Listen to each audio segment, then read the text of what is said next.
I've been out in Africa for the past 3 months and I've been working here for the past 10 weeks.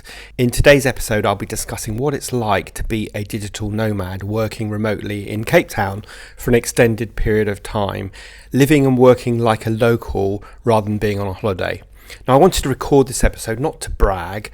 I totally get how fortunate I am to be able to do this, but hopefully inspire you if you fancy becoming more mobile with your agency, and indeed, as a few of my clients have managed to do, and have a model where they are not permanently based in the UK, even if their team are or their team are based remotely. So this digital nomad lifestyle can work if you're running an agency. So let's jump into today's show. I'm Rob DaCosta, and this is the Agency Accelerator podcast. As someone who has stood in your shoes, having started, grown and sold my own agency, I know just how it feels in the ups and downs of agency life. So this podcast aims to ease your journey just a little by sharing mine and my guests' experiences and advice as you navigate your way to growing a profitable, sustainable and enjoyable business. Working as a digital nomad for the past few years, at least during the UK winter, has allowed me to have the freedom to travel whilst also earning a living. It's been an incredible opportunity to explore new cultures, meet new people, and experience a different way of life whilst avoiding the cold and dark British winters, and instead be in the Southern Hemisphere during their summer. Now, I'm just coming to the end of spending nearly 3 months in South Africa, so I thought it was a good time to record this episode. Indeed, I'm recording this from my Airbnb, which is why it might sound a little echoey compared to my normal recordings. Now, if you've followed me for a while, you know that I love South Africa, and particular Cape Town, and I've done this a few times before, although this year is the longest I've actually stayed out here. It's a very easy place to be with a familiar culture, great quality, and right now it's very cheap for us Brits.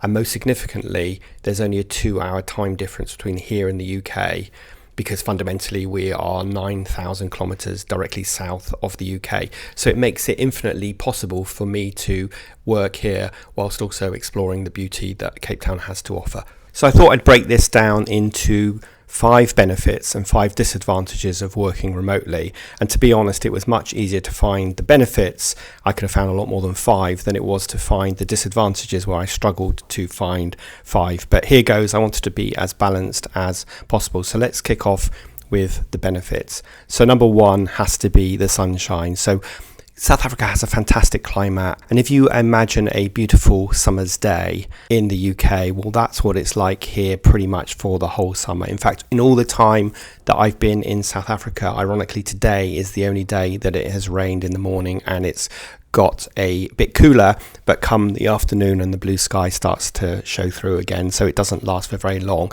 And unlike the UK, you can kind of guarantee that you're going to have 2 or 3 months of decent weather. So being out in the sunshine is just fantastic for one's sort of mental health and getting vitamin D and having some time to go out and be in the sunshine.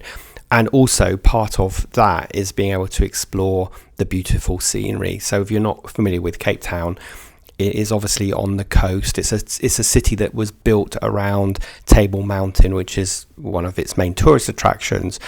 But you don't have to go very far to be on the beach, or to go into the countryside, or to go wine tasting in the wine areas.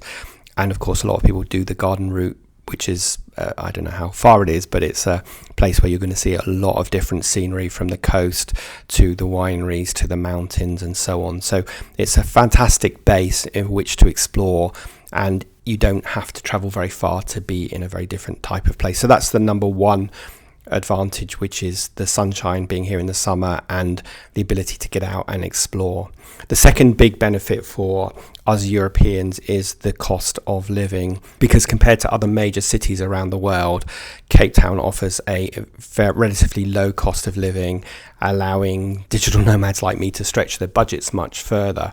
So the pound is fairly strong against the rand, so you can pretty much halve the cost of most things, including food and wine and accommodation and so on, and you're going to get an idea of how much it actually costs to live here. So it's actually a lot cheaper for me to live here during the winter than it is in the UK, especially with the current price of gas and electricity. So that means that you're going to have a really good quality of life if you are spending an extended amount of time here. And if you're actually living here, you'd also get access to healthcare as well, which is really good, and education and all sorts of other opportunities to explore. So that's the second benefit, which is the cost of living. And that's one that you cannot really underestimate, because it means you're not going somewhere that's beautiful but seriously expensive, but somewhere that is beautiful and an awful lot cheaper than it is to live in the UK. I feel like this episode should be sponsored by the South African Tourist Board, because I always feel like they need to do a bit of a better job at promoting just how beautiful this place is. Number 3 kind of carries on from number 2, and that is the fact that you can explore the country pretty easily, and you can get around pretty easily. As I said already, that you know I'm based in the centre of Cape Town, but I only need to drive 20 minutes and I'm by the sea. I can go down to the Cape of Good Hope, one of the most southerly points of Africa. I can travel into the winelands on the garden route. I can go up into the mountains and walk around Table Mountain or Lion's Head, Signal Hill and so on. The terrain changes really quickly. You don't have to travel that far. So if you plan your time here, obviously you're going to be working Monday to Friday, but then you can certainly make sure that you get away for the weekend. And because accommodation isn't too expensive, it makes it infinitely affordable to do that. So that is number 3, the ability to explore. And the fourth benefit I wanted to share with you is just how easy it is to network and meet other people. If I'm really honest, without making you get the violins out, when I came out on this trip, I didn't know anybody because the friends I had here had left. But it is absolutely amazing how many ex-clients, current clients are actually out here. So I've been able to meet up with current and past clients, and they've introduced me to some of their friends, and their friends have introduced me to some of their friends, and suddenly you have a big social network, but also there is a lot of business networking, so you can build your business network up here as well. Of course, whether you actually want to have South African clients will be debatable, because the cost of living is so much lower here, so are the salaries. So it may be that you don't want to have South African clients, but certainly the ability to build a network and meet other like-minded people, both personally and professionally, is really easy. And personally, I found it much easier to meet people here than I have in places like the USA. So that is my fourth benefit, which is the ability to network. And the fifth benefit I wanted to share with you is the time difference, or the lack of time difference, between here and the UK, because as I said, we are almost directly south, about 9,000 kilometers from the UK, and therefore the time difference from the UK is 2 hours, and to mainland Europe is 1 hour. So it makes it very simple to work here and keep your UK hours, but operate from a different country where it's summer instead of winter. So that has to play a big part. I would really like to go to places like New Zealand, and I suspect parts of New Zealand are very much like Cape Town, but the biggest issue besides the distance is the fact that their time difference is about 10 hours, I think. So that would be really problematic unless I was going to be becoming nocturnal, and that's sort of what put me off, and it's what keeps bringing me back to South Africa. So that is my fifth benefit, which is the time difference. Okay, so let's move on to the disadvantages.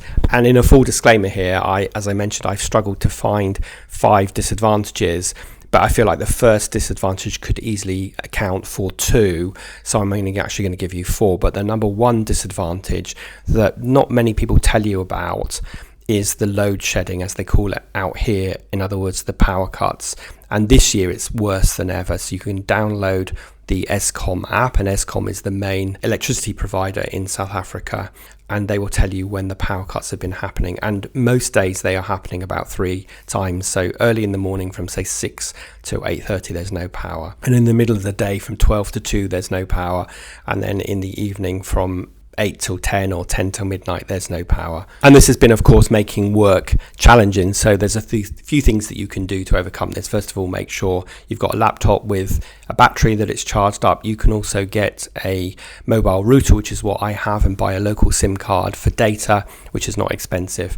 And you can also buy a UPS device, or uninterrupted power supply, which is another way of overcoming this, that can power the in-house router and your TV and the lights and so on. So you can't underestimate that, but you can plan for it. And as I said, I'm going to let this count for 2 big disadvantages. South Africa on its surface looks like a first world country. The quality of food, accommodation, hospitality, travel, the roads, and everything else feels just like it does in a really nice other first world country. But then when the load shedding takes place, you realise that actually it's not a first world country. And the issues, although I don't want to get political, the issues that are causing the load shedding is that they have one power company that's owned by the government that has been totally underinvested. It has massive debts, so any money it's making is trying to pay off those debts, and it has very old infrastructure that fundamentally needs updating, and it needs to be more efficient because apparently it's only generating about 25% of what it could be if it were running efficiently. And this is a long-term problem for South Africa that isn't going to go away overnight. And I guess the second point that happened last time I came here was that there were water shortages because there was a big drought. And South Africa hasn't invested in, for example, desalination plants, although it's surrounded by the ocean. So when there's a water shortage, we have the same type of issue where water gets cut off at certain points of the day. So that is my number one disadvantage, which I'm going to count for two, which is load shedding and water shortages. Now, the second disadvantage is one of sort of being a bit homesick. So unfortunately, my partner can only get a couple of weeks vacation every year. So he had to go home after 2 weeks after we'd been exploring Namibia. But we've sort of agreed, because I can work remotely, that I am going to spend an extended time here. And of course, we talk every day, but you can still end up missing home. Ask me that question again when I've been home for a day and wish I were back here, and I might have a different viewpoint. But in terms of balance and fairness, I have to put that as a second point. Disadvantage is, of course, being homesick if your loved ones are away from you. Now, the third one isn't really a disadvantage, but I feel like I should talk about it because it's the kind of first question everybody asks me, which is safety. So is it safe to be there, Rob, especially when you're on your own? And I would answer emphatically yes, if you are conscious about this, and that means that you're not walking around on your own late at night or when it gets dark. And second of all, you're not walking around with your phone in your hand or your wallet poking out your back pocket or your rucksack loosely held over your shoulders because you're asking for trouble from opportunistic people. There is no doubt about it. There is a lot of poverty around here, and you see it more evidently than perhaps you do in the UK. So there are people begging, and they can be more persistent, but you just have to be smart about all of this stuff. So safety has never been an issue for me, but I know that it's a concern for other people. And my advice is to be smart and be sensible and don't advertise that you are a tourist. And the fourth point I wanted to make was around working out here for longer than 3 months, because as a Brit in certain other countries, you get automatically a 3-month visa. But if you want to get a working visa or a longer visa, then you need to go through a bureaucratic process that can take many years to get your working visa. So that is definitely a disadvantage if you want to be here for longer than 3 months. What a lot of people do who spend longer periods here is that they'll leave the country and then come back in order to get their 3-month visa renewed. But I've made sure that I'm just here just under 3 months, so it won't be an issue for me. So that is the fourth disadvantage, which is getting a visa can be very complicated and bureaucratic. In terms of qualifying for a visa, it's not that difficult, but in terms of actually getting it, it can be quite difficult. And I've heard stories where people have had to sue the government in order to get the process moving so that they can get their visa. So that's my fourth disadvantage, which is working for longer than 3 months. Okay, so there you go. So that's my hopefully a balanced view of the 5 advantages and disadvantages of specifically working in South Africa. But of course, if you want to be a digital nomad, all you really need is a good Wi-Fi signal and a computer, and then you can work away. You know, I brought my camera with me. I haven't got my proper usual podcast recording mic, but I have got a mic with me that I could bring in my suitcase. You really don't need much more than that. You just have to have a sense of adventure and, you know, like I say, be willing to be away from home for a while. We will definitely be doing this again next year. We actually have been looking at properties while I've been here. We've decided not to buy this year, but we now know the process and the costs involved in buying, and that's something that we definitely want to do in the future, because this is a place we would like to retire to, or certainly spend time each year coming back during the winter. So I will be planning to do this again next year, and I would just encourage anybody who wants to be a digital nomad and work remotely that you just need to pick up your tennis racket and bat out the way all the excuses, all the stories that we tell ourselves that keep us stuck in the same space. As I said, I've got a few clients that do the same thing as this. So I have one client that runs a London PR agency, but he is based in Brazil, and it works really well for him. And he comes back every 8 weeks to the UK for a week or two, and then he's back out to Brazil. So there are other examples of people that are taking a digital nomad lifestyle. And I'd encourage anybody, if you were thinking about doing this, to go and do it for a short period of time, see how it works for you. And then over the time, you can make it a longer period of time, as I have done. Okay, so I hope you found that episode useful, a bit of a different episode, but I did want to share sort of my story with you in the hope that it will inspire you to go and explore the world as well. And of course, if you enjoyed this episode, please do make sure you've hit subscribe, share it with your colleagues, and I'd love you to leave a review on Apple Reviews, because that helps the podcast be shown to more people. So other than that, have a fantastic rest of your week, and I will see you next Thursday for the next episode of the Agency Accelerator podcast.